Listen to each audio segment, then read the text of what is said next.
Good morning everyone. Welcome back to code बाता। I am Sameer. As you know, जैसा कि हमने लास्ट वीडियो में अपनी सीएसएस की पोजीशन फिनिश की थी, आज का टॉपिक है ओवरलैपिंग। ओके, लास्ट वीडियो का मैं आपको कोड दिखा देता हूँ, ये जिसमें आपको दिख रहा है ये बॉक्स 2 जो है, इसमें 3 बॉक्स है, 1 2 एंड 3। लास्ट वीडियो में हमने ये बनाए थे। जैसा कि देखिए, ये बॉक्स 2 बॉक्स 3 को ओवरलैप कर देता है। मींस बॉक्स 2 बॉक्स 3 के कंप्लीटली ऊपर आ जाता है और फिर ये बॉक्स 3 से नीचे निकल जाता है। ओके, मतलब नीचे से निकल जाता है। तो ये किसकी वजह से होता है? ओवरलैपिंग की वजह से होता है। Okay, so now let us suppose that कि हमने इसमें पोजीशन स्टिकी जो यूज की थी लास्ट टाइम पर, उसको भी अभी हम देखेंगे। तो जैसा कि लेट अस सपोज मुझे बॉक्स 2 बॉक्स 1 के ऊपर चाहिए। ओके, तो उसको सॉल्व करने के लिए क्या करते हैं, हम जी इंडेक्स का यूज करते हैं। एंड उसको यूज कैसे करते हैं? लेट अस सपोज ये बॉक्स 2 है जो कि ऊपर आ रहा है बाय डिफॉल्ट, मुझे ये नीचे चाहिए, तो मैं जी इंडेक्स इसमें लगा सकता हूं -1। जैसे ही मैंने जी इंडेक्स -1 दी, रिफ्रेश किया, बॉक्स 3 बॉक्स 2 के ऊपर आ चुका है और बॉक्स 2 नीचे पहुंच चुका है। ओके, तब क्या होता है, बॉक्स 2 बॉक्स 3 के ऊपर आ जाता है। अगर मैं इसको सॉल्व करने के लिए वन मोर थिंग, देखिए जी इंडेक्स का यूज समझ लेते हैं हम थोड़ा सा पहले कैसे। देखिए, जी इंडेक्स को हम पॉजिटिव एंड नेगेटिव दोनों वे में दे सकते हैं। इसको ओवरलैपिंग को सॉल्व करने के लिए दी जाती है।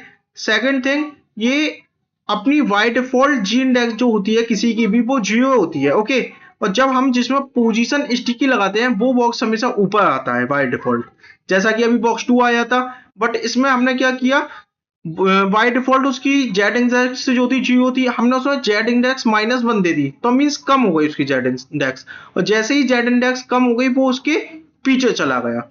इसकी जगह अगर हमको इसमें लेट अस सपोज कि मैं इसमें जेड इंडेक्स नहीं देता हूँ, बॉक्स 2 में इससे रिमूव कर देता हूँ, और यहाँ बॉक्स 3 जो है, इसमें जेड इंडेक्स दे देता हूँ, बट इसमें जेड इंडेक्स दे देता हूँ मैं 1।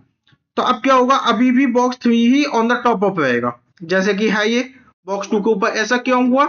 क्योंकि बाय डिफॉल्ट जैसा मैंने आपको बोला था, जेड इंडेक्स जो होती है 0 होती है। जैसे ही मैंने बॉक्स 3 में जेड इंडेक्स दी 1, तो इसकी जेड इंडेक्स क्या हुई, ज्यादा, और ज्यादा वाला रहेगा ऊपर ऑलवेज। लेकिन यहां जब मैंने दी थी बॉक्स 2 में जेड इंडेक्स, तो दी थी -1। -1 0 से कम होती है। बॉक्स 3 की जेड इंडेक्स जो थी 0 होती बाय डिफॉल्ट, और बॉक्स 2 की जब मैंने -1 दी थी यहाँ अभी अभी, तो क्या है, वो 0 से कम हो गई -1। तो इसलिए तब भी बॉक्स 3 ही ऊपर था। ओके, तो इस तरह से हम जेड इंडेक्स का यूज करते हैं ओवरलैपिंग को सॉल्व करने के लिए। इसकी डेफिनेशन देख लेते हैं। When elements are positioned they can overlap other elements. जब ये पोजीशन जो होते हैं, जैसे कि हमने 5 पूरी पोजीशन पढ़ी थी कल, fixed, static, relative, absolute and sticky. Okay, तो उसमें ओवरलैपिंग की प्रॉब्लम आती है सामने, उसको सॉल्व करने के लिए इसका यूज होता है। The Z G index property specifies the stack order of an element, which element should be placed in front of और behind the other elements, means उसके ऊपर या नीचे। Okay, an element can have a positive और negative stack order. उसका stack order positive और negative हो सकता है, जैसा कि मैंने आपको अभी शो किया है। सो नेक्स्ट टॉपिक जो है आपका हॉरिजॉन्टल नेटवर्क, इसको हम पहले ही कंप्लीट कर चुके हैं। ओके, सो नेक्स्ट मूव करते हैं। अब one of the major important topic आपका क्या है आज का, बैकग्राउंड इमेज। तो इसको आइए देखते हैं हम कि हम बैकग्राउंड इमेजेस को कैसे लगा सकते हैं। ओके, इसके लिए मैं एक न्यू फाइल बना लेता हूं यहाँ सीएसएस में, background .html। Okay, background HTML ले लिया है मैंने। लेट अस सपोज मैं एक डिव ले लेता हूं यहाँ, और सीएसएस लगाते हैं इसके ऊपर कुछ स्टाइल। मैंने स्टाइल सीएसएस लगाया, एंड डिव को टारगेट किया। इमेज 1 क्लास और दे देता हूं मैं इसमें एक, जिससे कि ये इमेज के लिए हम इसका यूज कर रहे हैं, इमेज 1। ओके, एंड स्टाइल के अंदर आ जाते हैं सीएसएस लगाने के लिए, क्लास को डॉट के थ्रू टारगेट करते हैं, img1। एंड इसकी कुछ हाइट दे देते हैं, हाइट में 100 भी पोर्ट देता हूँ, मीन्स कंप्लीट। एंड विड्थ भी मैं कंप्लीट दे देता हूँ 100%। ओके, नाउ इसका कुछ बॉर्डर दे देते हैं जिससे आपको विजिबल हो, 10 पिक्सल, सॉलिड, सैल्मोन। ओके, तो ये क्या हो गया है, एक बॉक्स बन गया होगा, इसका कॉपी करते हैं एंड चलते हैं ब्राउजर में, देखते हैं। जैसा कि आपका आ चुका है ये। अच्छा, इसके लिए मैं one more thing universal selector लगा लेता हूँ एक, जिससे कि ये एक्स्ट्रा वाली चीजें चली जाए। Padding Jio, margin Jio and box sizing, border box. तो ये बॉक्स आपका आ चुका है। अब इसमें देखते हैं कि हम कैसे बैकग्राउंड की पोजीशन लगा सकते हैं। तो बैकग्राउंड इमेज लेते हैं हम। देखिए, पहले हमने HTML में इमेज लगाना सीखी थी कि कैसे हम टैग के अंदर, इमेज टैग के अंदर सोर्स एट्रीब्यूट के थ्रू इमेज लगाते थे। अब हम सीख रहे हैं कि हम CSS के थ्रू कैसे बैकग्राउंड में इमेजेस लगा सकते हैं। ओके, तो इसको लगाने के लिए आपको सबसे पहले लेना होता है एक बैकग्राउंड इमेज नाम की प्रॉपर्टी, और उसकी वैल्यू में सबसे पहले URL, और URL के अंदर ये पैरेंथेसिस के अंदर हमको उसका पाथ देना होता है इमेज का।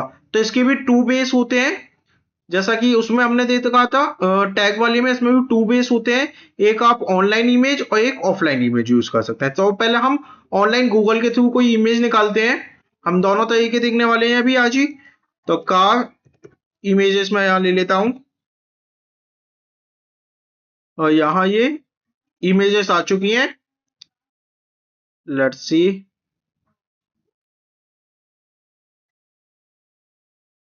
थोड़ा इंटरनेट स्लो है। ओके, इसको लोड होने दो, तब तक हम ऑफलाइन वाले का यूज कर लेते हैं। ओके, तो ऑफलाइन वाली इमेज देखिए मैंने डाउनलोड करके रखी है यहाँ, टू इमेजेस ऑलरेडी, एक ये एंड सेकंड वन ये। ओके, कार के अंदर। तो मैं बैकग्राउंड वाली फाइल के अंदर आ जाता हूँ। इस इमेज को कैसे यूज कर सकते हैं, देखिए मैंने डबल डॉट से क्या हुआ, मैं अपने पास से इस वाले CSS जो है इस डायरेक्टरी से बाहर आएगा, एंड स्लैश लगाऊंगा यहाँ। स्लैश लगाने के बाद असेट्स, और सेट्स के बाद में ये क्या, कार, कार डॉट ये आ चुका है। मैंने एंटर किया और इस इमेज को यहाँ पाथ दे दिया।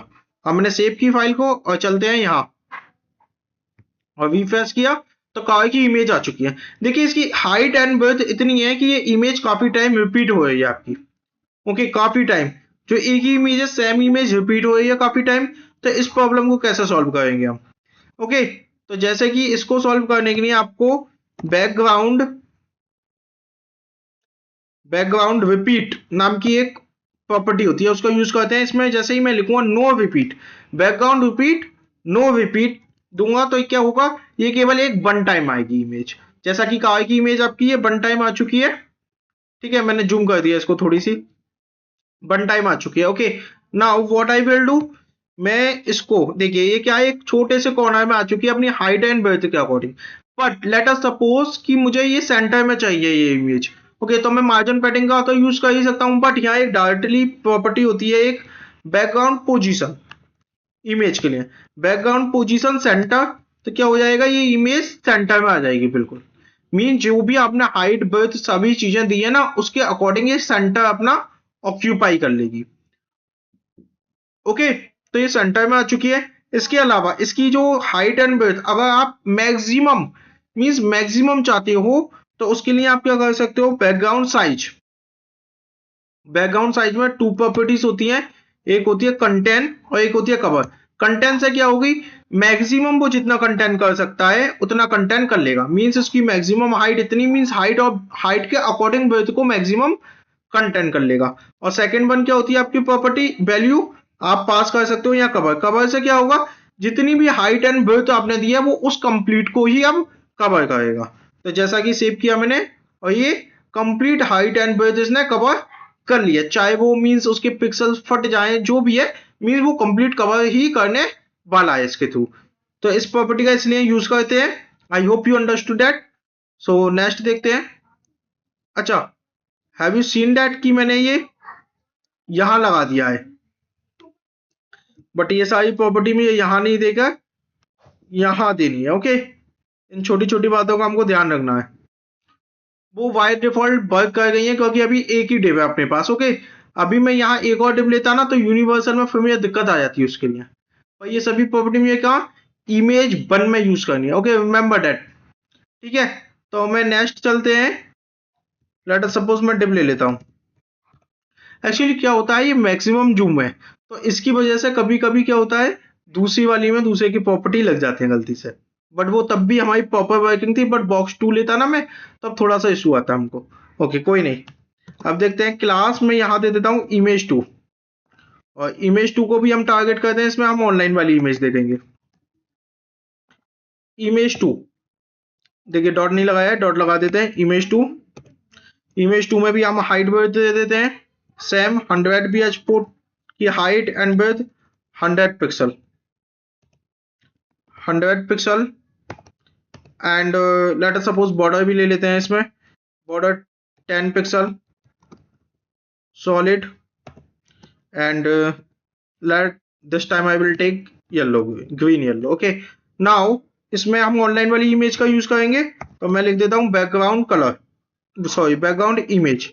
Okay background image URL parenthesis, इतना तो सब कॉमन होने वाला है। अब हम मैं यहाँ आ जाऊंगा ऑनलाइन इमेजेस पे। लेट अस सपोज कि मैं इस इमेज को ले लेता हूँ यहाँ से, मैं इसका कॉपी पाथ करता हूँ, जूम कर देता हूँ इसको भी थोड़ा सा, मैं इसको न्यू टैब में ओपन कर लेता हूँ, अभी आपको पापा विजिबल होगी। ओके कॉपी इमेज एड्रेस किया मैंने इसका, कॉपी इमेज एड्रेस को मैं यहाँ पेस्ट कर दूंगा। ओके अब इससे क्या होगा, सेव किया और आ जाते हैं अपने फाइल पर, रिफ्रेश किया, ये यहाँ आपकी आ चुकी है। बट इसकी हाइट एंड विड्थ काफी ज्यादा है, देखिए यहाँ आप देख सकते हो कितनी है, 3840 मल्टीप्लाई बाई 2160, इतनी ज्यादा हाइट विड्थ है। ओके तो अपने अकॉर्डिंग हमको हाइट विड्थ इसकी सेटअप करनी है, जैसा कि मैं लिख देता हूं बैकग्राउंड साइज। बैकग्राउंड साइज में क्या चाहिए, कवर, तो क्या होगा ये कवर कर लेगी, मींस कंप्लीट इमेज को मुझे इतने ही साइज में चाहिए, मीन जो इसका साइज है उसने उसको कवर कर लिया, वो उसका साइज बहुत ज्यादा बड़ा था और इससे पहले वाली का साइज बहुत छोटा था, तो दोनों में ही हमने देखा कि ये साइज को कवर कैसे है। बट मेजर थिंग जो चाहिए मुझे सेंटर में चाहिए, तो बैकग्राउंड पोजीशन मुझे कैसी चाहिए इसकी, सेंटर। ओके तो इससे क्या हुआ, ये सेंटर में आ चुकी है इमेज बिल्कुल। ओके एंड बैकग्राउंड रिपीट का तो यहाँ नीड ही नहीं है क्योंकि पहले से ही इतनी बड़ी थी, बट फिर भी हम यहाँ लगा देते हैं बैकग्राउंड रिपीट, नो रिपीट। देखिए इसका कोई इफेक्ट नहीं होगा यहाँ क्योंकि ऑलरेडी वो रिपीटेड नहीं है। तो इस टाइप से हम ऑनलाइन वे में और ऑफलाइन वे में इसको यूज कर सकते हैं। रिमेंबर दैट कभी भी हम किसी भी चीज को यूज करते हैं तो किसी भी पिक्चर को हम ऑलरेडी डाउनलोड करके करते हैं। ओके उसको मीन्स ऑनलाइन सोर्स के थ्रू, जैसे मैंने इमेज का एड्रेस कॉपी करके यहाँ शो किया है, उसमें मिनिमम टाइम करते हैं, क्योंकि लेट अस सपोज अगर ये इमेज बाय डिफॉल्ट आपके गूगल पे से किसी ने रिमूव कर दी जिसने अपलोड की है, तो ये क्या होगा, यहां से भी इमेज गायब हो जाएगी। ओके क्योंकि वहां से ही चली गई। अच्छा वन मोर थिंग कि हम 2 इमेजेस को भी यूज कर सकते हैं एक ही बैकग्राउंड इमेज प्रॉपर्टी में, कॉमा के थ्रू। मैंने यहाँ कॉमा सेपरेटर दिया और लेट अस सपोज कि मुझे 2 इमेजेस यूज करने हैं, URL इनकोडेड, और मैंने सेकंड इमेज भी देखिए पहले से ही डाउनलोड करके रखी है, कहा कि यहाँ ऑफलाइन वे में, तो इसको मैं ऑफलाइन में यूज कर रहा हूँ। मैंने क्या लिखा, सेम प्रॉपर्टीज असेट्स के अंदर, बट दिस टाइम car2 होगा अपना, car2। Okay that is JPG. मैंने सेव किया, देखिए अभी यहाँ क्या है, फर्स्ट वाली आई है, कोई वो नहीं है। बट जैसे ही मैं फर्स्ट वाली में कोई भी इशू आता है, जैसे कि कार, लेट अस सपोज ये डिलीट हो जाती है या कहीं भी अपने कोई इशू आता है, तो सेकंड वाली इमेज को इसकी जगह पे शो कर देगा। जैसे कि यहाँ ये सेकंड वाली इमेज आ चुकी है, अब फर्स्ट वाली में अगर कोई इशू आता है तो सेकंड वाली, मतलब कि एक का अल्टरनेट, अगर पहली वाली इमेज हमारी किसी वजह से नहीं चलती है तो सेकंड वाली इमेज आ जाएगी इसकी जगह पे। तो इसकी कुछ प्रॉपर्टीज भी हैं, उसको पढ़ते हैं। देखिए CSS multiple backgrounds, CSS allows you to add multiple background images for an element through the background image property। background image property का यूज करके हम इसको अप्लाई करते हैं। The different background images are separated by commas। Comma के through हम different image को select कर सकते हैं, जैसे कि मैंने अभी दिखाया था URL में 2 और मोर देन 2 भी दे सकते हैं। And the image are stacked on the top of each other, वो एक दूसरे के ऑन द टॉप अप होती हैं। Where the first image is the closest to the viewer, means पहली वाली सबसे पहले उसको शो होती है। बैकग्राउंड पोजीशन का हम यूज समझ चुके हैं। अच्छा बैकग्राउंड पोजीशन देखिए मैंने यहाँ सेंटर दिया था, राइट बॉटम भी दे सकते हैं आप, लेफ्ट टॉप भी दे सकते हैं। ओके इस टाइप से भी दे सकते हैं। बैकग्राउंड रिपीट, नो रिपीट और रिपीट, इसमें 2 पोजीशन 2 वैल्यूज होती है। हमने नो रिपीट देखा, नो रिपीट का मतलब क्या होता है, कि उसको रिपीट नहीं करना, ओनली वन टाइम शो करनी है। और रिपीट का मीन्स मैक्सिमम टाइम, जितने टाइम वो उस एरिया में रिपीट हो सकती है, जैसे कि बाय डिफॉल्ट थी हमारी स्टार्टिंग में वो रिपीट थी। ओके, तो नेक्स्ट क्या है अपना, नेक्स्ट है CSS background size. Okay, background size हमने देखा था। बैकग्राउंड साइज में टू प्रॉपर्टीज होती हैं। Content means maximum height and breadth के अकॉर्डिंग मैक्सिमम कंटेंट कर ले, और सेकंड वाला क्या है आपका, कवर मींस हाइट और ब्रेथ को कंप्लीट कवर कर ले। ओके, तो ये भी हमने पढ़ लिया आपका। नेक्स्ट आपका है, देखिए यहाँ आपको कंप्लीट डेफिनेशन लिखी है मैंने, the two other possible values for background size and content and cover. आप इसका स्क्रीनशॉट ले सकते हो। ये डेफिनेशन मेजरली मैंने किसी को अगर नोट्स बनाने हैं तो उसके लिए, और बाद में भी आपको याद रहे इसलिए लिखिए। आप इसका स्क्रीनशॉट ले सकते हो एक। ओके, नेक्स्ट आपका जो है background origin. Okay, background origin आपका रह गया है अभी एक। तो आई होप कि आपको इतना समझ में आया है। सबसे पहले अगर आपको ये वीडियो अच्छी लगे तो इसको लाइक कीजिए एंड चैनल को सब्सक्राइब कीजिए। और नेक्स्ट प्रॉपर्टीज जो है हम इसकी अभी कुछ और बैकग्राउंड की प्रॉपर्टीज है वो हम अपनी नेक्स्ट वीडियो में कवर करेंगे। Thank you to watch for today, that much is from my side. अगर आपको कोड का भी स्क्रीनशॉट चाहिए तो you are free to take.